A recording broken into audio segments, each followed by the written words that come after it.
Hey, Scott Jordan and Mark Warner here for Jancast number 100. And it's for Thursday, May 27th, 2021. Hey, Mark. This is fantastic, celebrating the 100th Jancast. Yeah, we put together a great show, and we all got dressed up. I'm channeling my dad with the tie. I haven't had a tie on since I can't remember actually. Maybe a year and a half, something like that. I feel kind of Well, bad about that. um, I'm channeling my dad too. Well, I must admit it did take me. I got this on the first try, so that's a good sign. Usually, I get kind of worried if I have to do it 3 or 4 times. I start sweating, and next thing you know, I got to change my shirt but it went well. So we're all good. So on this show, the 100th Jancast, which is now 16 years since we started, Mark. Hard to believe it's been 16 years. You and I were both like what, 15, 16 years old when we started. Yeah, almost 60. So, but it is fascinating. It's kind of like a 100th show celebration, a Sweet 16 celebration. Really hard to believe that it's been 16 years of Jancast. That's Yeah, yeah. really pretty awesome. Yeah, it's pretty cool. So we've gone through our archive and taken some clips from various shows. We'll tell you when they are, and so we want to kind of get into that, and then we're going to comment on it as it goes. So it should be fun. This is not your normal Jancast. We'll get back to our normal routine next week with the supply chains and all that stuff. But let's start out with. One of the things that when I listened to podcasts back then, 16 years ago, wasn't easy, but just like any, the Johnny Carson show or whatever, you needed kind of an audio thing to get the thing going. So I've got a clip here. Let's see. This is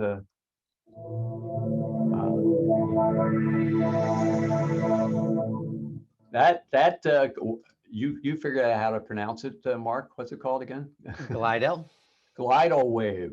Yeah, so it's a royalty free. We've been using it for free for the last 16 years. So that's kind of our intro with every Jancast show. That's pretty exciting. And then the next clip, and feel free, Mark, to stop me anytime you want, like right Well, now. well, right now, what comes to mind is that all of this you talked about your dad, Yeah. and your dad was one of the pioneers of using audio recordings. Here's yeah, AirX Insights Volume 1. Right. So he used audio recordings Yeah. as a way of assisting with education and training. Mhm. And uh, at that time, podcasts were just starting. And audio books and podcasts were like, wow, brand new revelation. Yeah. And Yeah. and the thought was, hey, this might be the glimpse of the future. And how right that was. Yeah. And Oh, now people don't even know what a tape is. yeah. Yeah, we were coming out of back then it was books on tape. You used to subscribe to this is I think they were bought out by Audible, but I used to get a box of cassette tapes like this with like 10 cassettes in it for a book, and you could have one book at a time, and it was I don't know what it was, $10 a month. You get this box and you pop them in your cassette player in your car and you listen to a book, as you're driving around. And then when you're done, you'd send it back and you could get another one.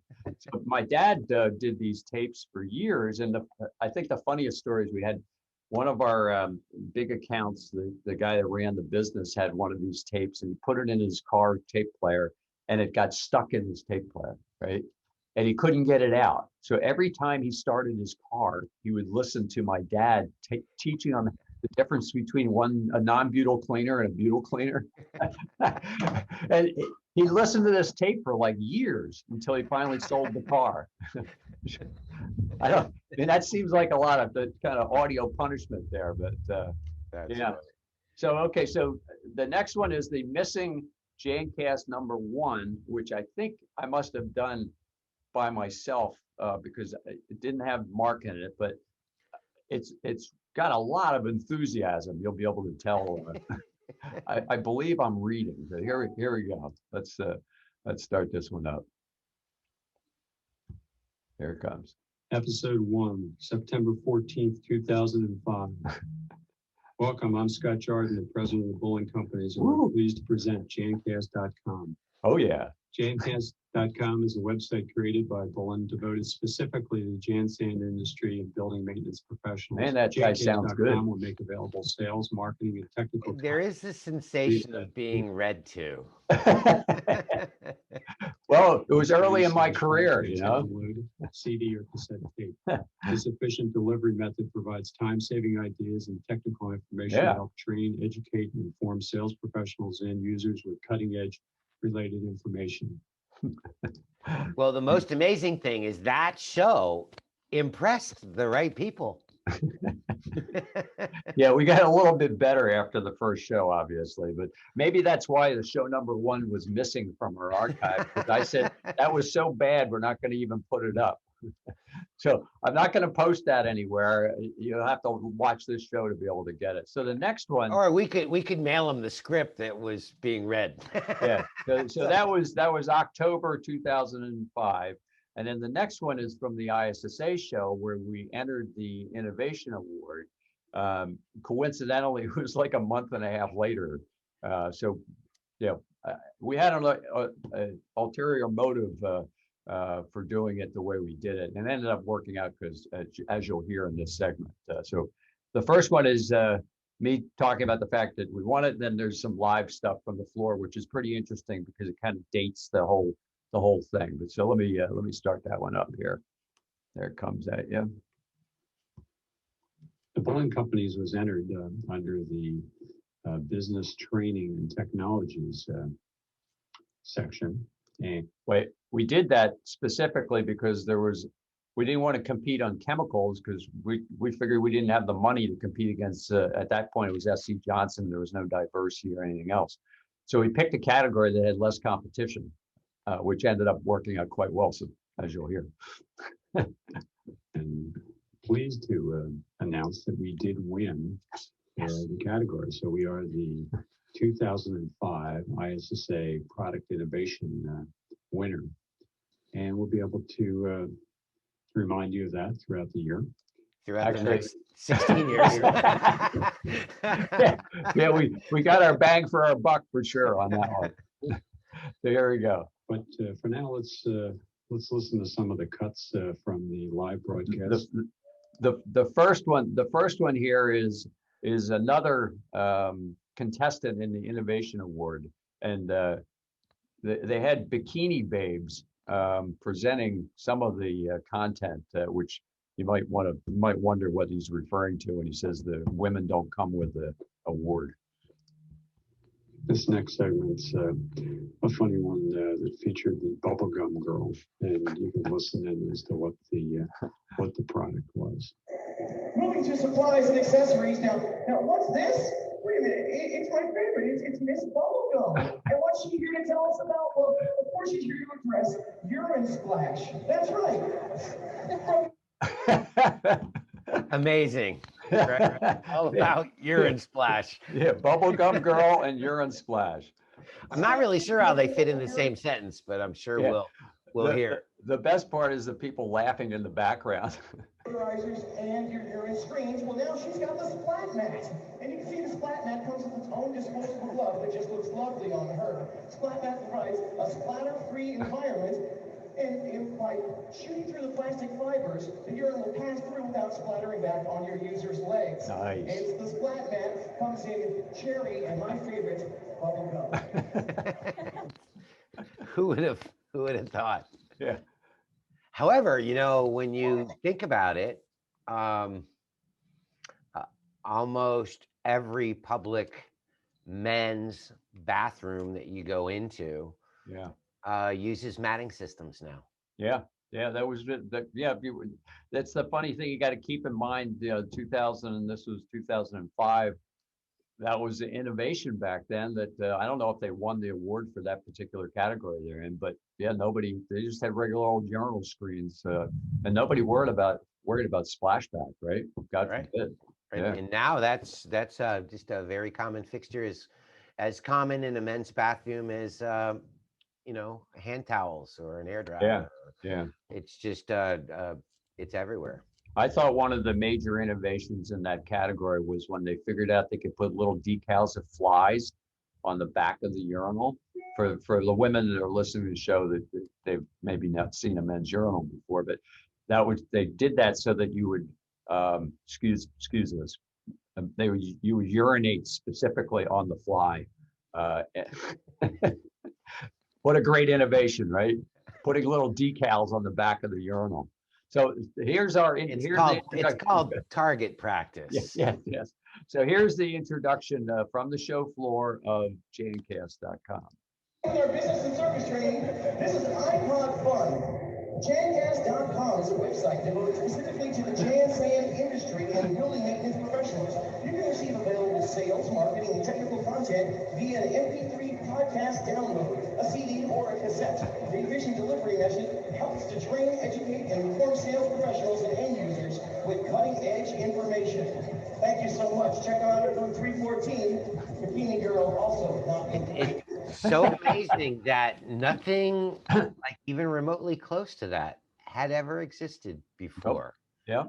And so that was what made it such a novel introduction, and allowed Jancast.com to win that award. That was pretty cool. It was the start of some fun. We did shows from the golf carts driving around the floor, interviewing people. I mean, it was good time. Well, we also had the opportunity to talk about historical things and things that were happening in the news at that time, and we also had the ability to play the great Karnak and make predictions about the future, right?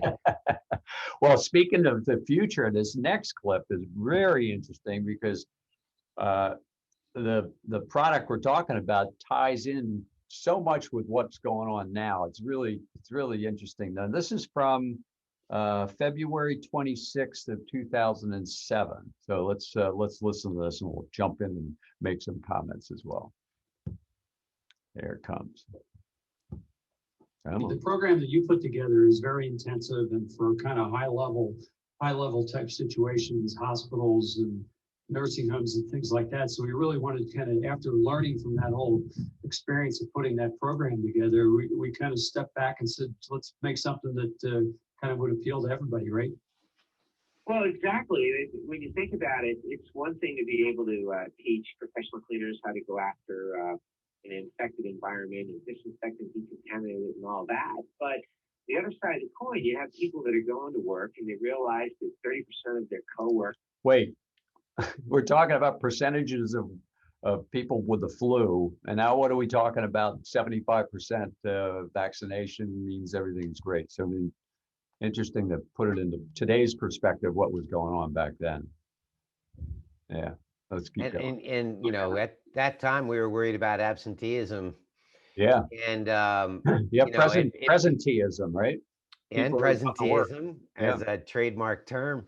But but you know, it became so much more important in 2020 with it not just being absenteeism, but potential for death.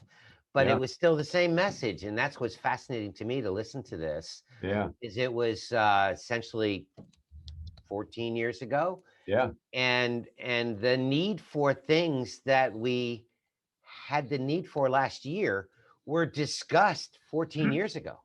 Yeah. Part of the components, and I'm not going to give away the name of the product because that's coming on the clip, but part of it was we had a temperature strip that you'd put on your forehead to tell if you had a fever or not. Now, what are we doing when you know, it's easing up now, but everybody's shooting their heads with the digital thermometer to see whether or not they've got a spike in their temperature as an early warning for COVID.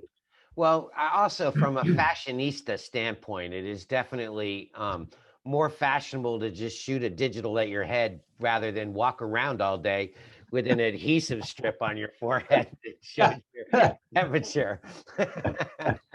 But we were thinking ahead because they didn't have digital thermometers at That's the time. right. Yeah. So let's listen about this great product. Due to the flu, or people going to college or school and they realize about 30% of their classmates are out with the flu. They're basically sitting there at their desks wondering when the sandbag's going to drop on them. When's it going to take me out? Realistically, people don't really know how to deal with that on their own. So what we've put together is a brand new package, unlike anything that ever existed. The ability of a person to be able to, first off, read over and understand what they need to try to accomplish, have all the tools right there in a ready-made little kit to be able to clean, disinfect, and sanitize their hands, their office, Yeah. Wow. those areas, and then be able to make sure they did it right. Basically, Scott gives you the opportunity to tell the world what we're calling this here. Well, it's called a doctor in a box. So we thought we'd come up with kind of a catchy way of just.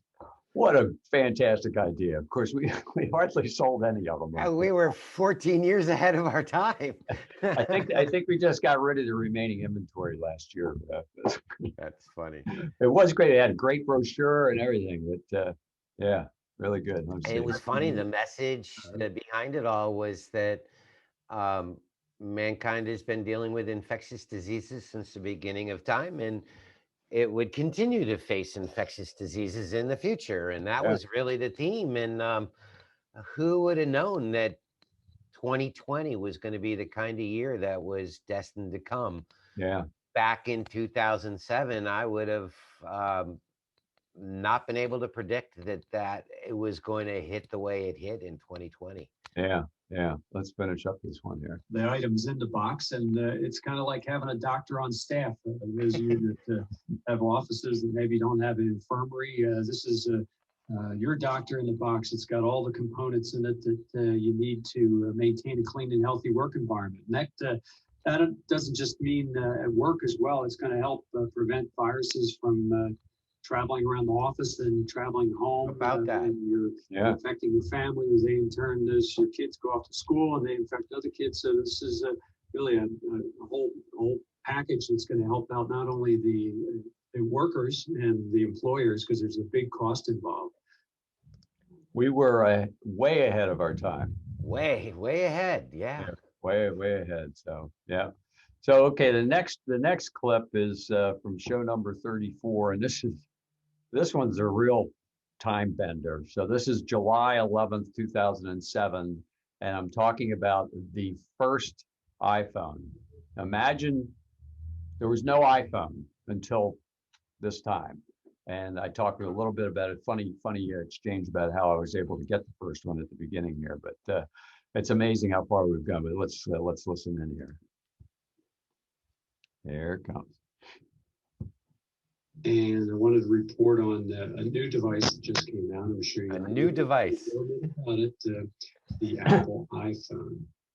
So this is the Jancast iPhone show, I guess you would call it. First off, I was out of the country when the phone was introduced. I think it was June 28th, Friday. And figured, well, never going to get one, no way possible.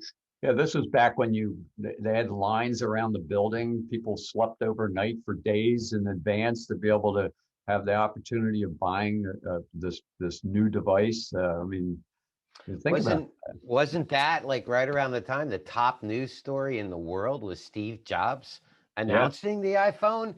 Yeah. And I remember you telling me the backside of that story was that all the engineers in the front were chewing their fingernails at Steve Jobs doing a demo of the first iPhone, right? Yeah. Apparently, all the engineers had like a secret bottle of liquor somewhere, and each time he would get to a certain point in the demo, because the thing was crashing like up until just before he went out and did the demo, and they said you got to do it in these exact steps. Do not deviate. So when they get past one segment of the demo, they all take a shot. And then when they finally got done, they'd all been drinking through the whole thing, and it ended up going so well. They were all kind of messed up. But here I talk a little bit about how I was able to obtain it thanks to the credit card. And realized that I had left a credit card back at my house for my college-age son. We'd given him when he went off to college, but he used it for buying pizza for everybody in his dorm, so he demanded the credit card back and had it hidden in my. Nobody's ever had that happen to him. Gosh, I thought you were describing my life at that point. So, oh wow. I'm not going to say which son that was because I do have two, so we won't point the finger at one or the other. But yeah. Office at my house. realized when I was away, okay, you can use that credit card and go get me a phone. So it took him 2 days, but he was able to get an 8 gig iPod phone for me. 8 gig. 8 gig. Wow. Last week, I had my phone and been fooling around with it a little bit since then, and wanted to kind of run down where it fits into your company and potentially from a sales standpoint.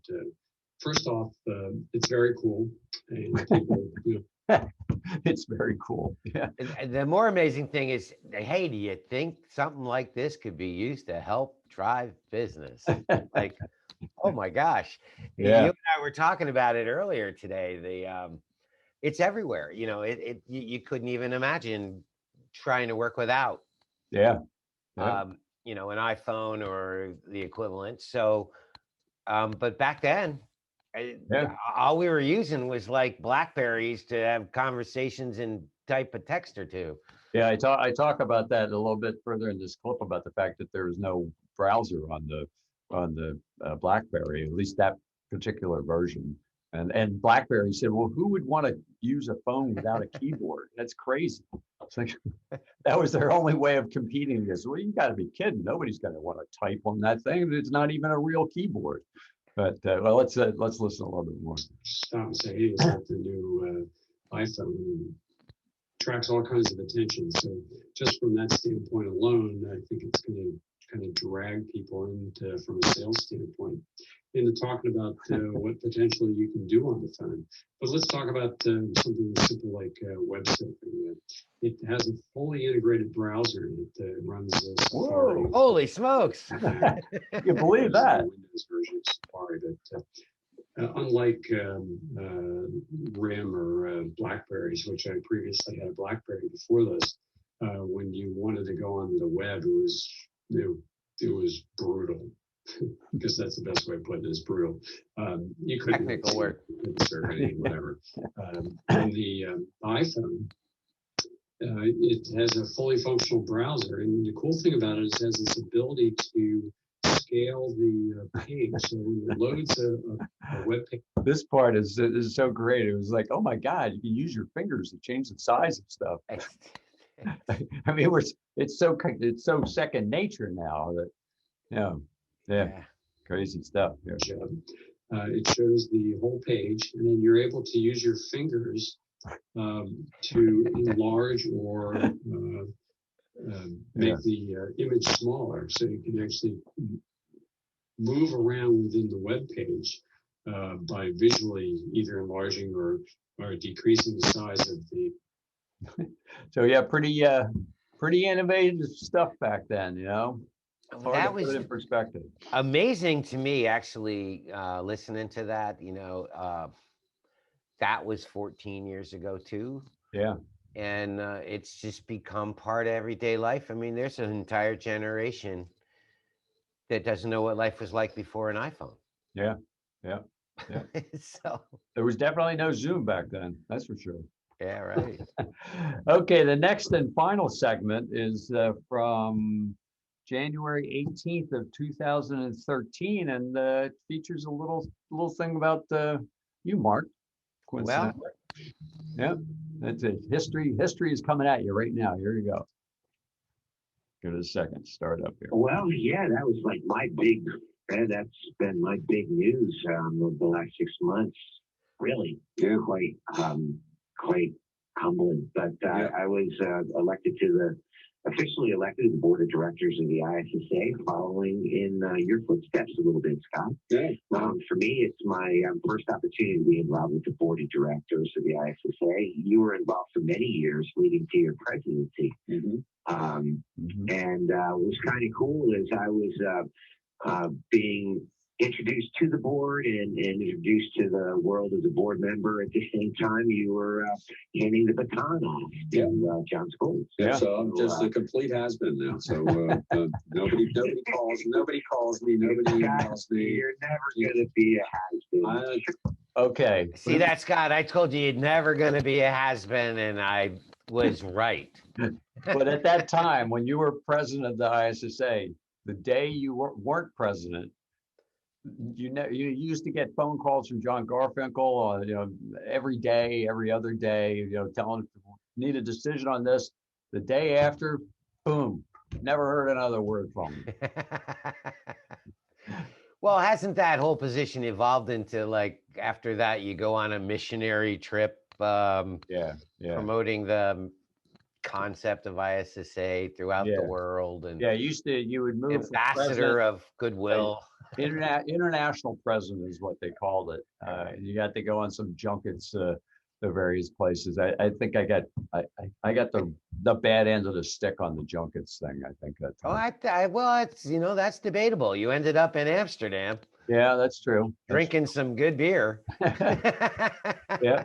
So that's pretty much it for our recap. We don't too long, but it's kind of nice to look back after 16 years on what we've done and the groundbreaking work that we've put in for Jancast.